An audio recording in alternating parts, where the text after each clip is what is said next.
Good പടങ്ങൾ, for example ഇപ്പോൾ ലാലേട്ടനെ ഹൃദയപൂർവ്വം ഫീൽ ഗുഡ് ആണെങ്കിൽ പോലും അത് ഒരു 50 crore ഇപ്പോൾ മാർജിൻ കട്ട് ചെയ്തിട്ടുണ്ട്. പക്ഷേ സീ ഫോർ എക്സാമ്പിൾ ഇത് മറ്റൊരു നടനാണ് ഫീൽ ഗുഡ് പടമായിട്ട് വന്നതെങ്കിൽ ചിലപ്പോൾ ഈ ഇതിലേക്ക് വരണമെന്നില്ല, ആളുകൾ വിചാരിക്കും ഒറ്റിട്ട് വരട്ടെ. ഇതിൽ ലാലേട്ടനെ കൂടെ തിയേറ്ററിൽ കാണുക എന്നുള്ളൊരു സംഭവം ഉണ്ടല്ലോ.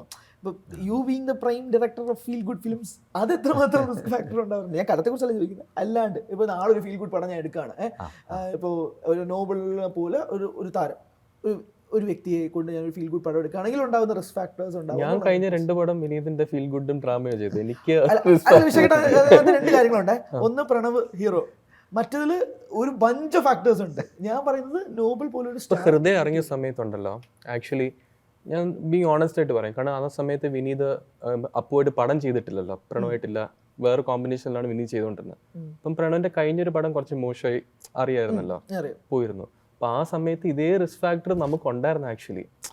അത് ഇപ്പം പടം ഹിറ്റ് ആയതുകൊണ്ട് ഈ സമയത്ത് ആർക്കും അറിയത്തില്ല. ഒരു പടം വർക്കായിട്ട് അതിനെ അനലൈസ് ചെയ്യാൻ ഭയങ്കര ഈസിയാണ്. പക്ഷെ നമ്മൾ അതിന്റെ പ്രോസസ്സിൽ ഇരിക്കുമ്പോൾ നമുക്ക് എല്ലാം റിസ്ക് തന്നെയാണ്. അത് ഓരോരുത്തരും എടുക്കുന്നത് വലിയ റിസ്ക് തന്നെയാണ്. അത് വർക്കായി കഴിയുമ്പോൾ നമുക്ക് അതിനെ ഡൈസെക്ട് ചെയ്തിട്ട് ഇതുകൊണ്ട് വർക്കായി അതുകൊണ്ട് വർക്കായി എന്നൊക്കെ നമുക്ക് പറയാം. പിന്നെ ആ സമയത്ത് കോവിഡും വന്നു. ഞങ്ങള് കോവിഡില്ല, ഞങ്ങളതേ നെഞ്ചത്ത് കൈവച്ചിട്ട പടം. ഇപ്പോഴും ഞാൻ പറയാണ്, അന്ന് വിശാഖ് എടുത്ത റിസ്കിന്റെ അത്രയും റിസ്ക് ഇല്ല കരം ഞങ്ങൾക്ക് റിലീസ് ചെയ്യാൻ. ഇപ്പൊ നോബൽ പ്രൊഡ്യൂസർ അല്ലേ, നോബൽ എന്തെങ്കിലും പ്രൊഡക്ഷനിൽ ഞങ്ങള് തന്നെ പറഞ്ഞതാണ് പ്രൊഡക്ഷനിൽ വേണ്ടത്. കാരണം അഭിനയിക്കേണ്ട ആളാണ്. നോബൽ ആക്ച്വലി ഇൻവെസ്റ്റ് ചെയ്യാൻ റെഡി ആയിട്ട് നിന്നതാ. ഞങ്ങള് വേണ്ടെന്ന് പറഞ്ഞു. കാരണം ഇനിയിപ്പം നോബലിനെ ഈ പടത്തിൽ പ്രൊഡ്യൂസർ ആക്കി, ഇനി അടുത്ത പടം വരുമ്പോ ഇനി വേറൊരാൾ ചോദിച്ചെങ്കിലോ, അതുകൊണ്ട് നമ്മുടെ അതുകൊണ്ട്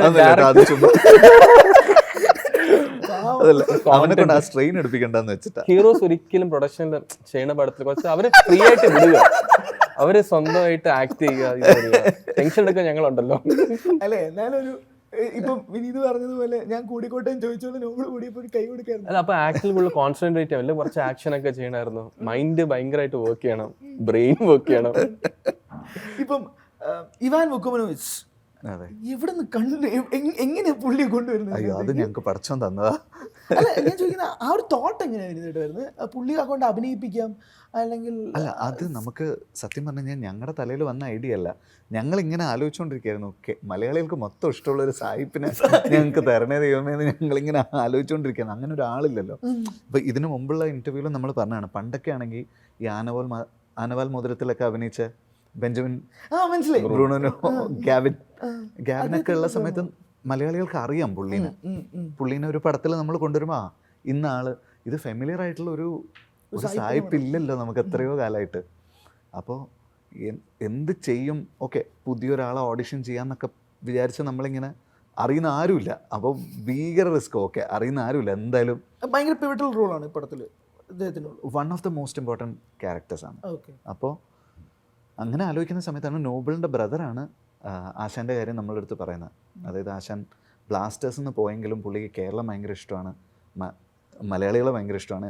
ഏതെങ്കിലും ഫോമിൽ പുള്ളിക്ക് ഇവിടെ വന്ന് എന്തെങ്കിലും ചെയ്യണം എന്ന് ഭയങ്കര ആഗ്രഹമുള്ള ആളാണ്.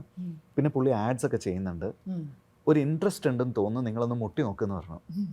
അങ്ങനെ നോബിളിൻ്റെ ബ്രദറാണ് ഞങ്ങൾക്ക് കോണ്ടാക്ട് തരുന്നത്, ആശാൻ്റെ ഒരു മാനേജറിൻ്റെ. പിന്നെ സംസാരിച്ചപ്പോൾ ആശാൻ വില്ലിങ് ആയിരുന്നു. അപ്പം നമ്മൾ ഓഡിഷന് വിളിച്ചു. അപ്പോൾ ആശാൻ ആ സമയത്ത് സെർബിയല്ലേ? അതെ. അപ്പോൾ അവിടെ നിന്ന് പുള്ളി വരണം. അപ്പം ഞങ്ങൾ വിചാരിച്ചു ഇത്രയും ദൂരം വരുത്തണ്ട. അപ്പം ഞാൻ അടുത്ത ആഴ്ച ദുബായി പോകുന്നുണ്ടായിരുന്നു. അപ്പോൾ അദ്ദേഹത്തിനെ സെർബിയയിൽ നിന്ന് ദുബായിൽ കൊണ്ടുവന്നു.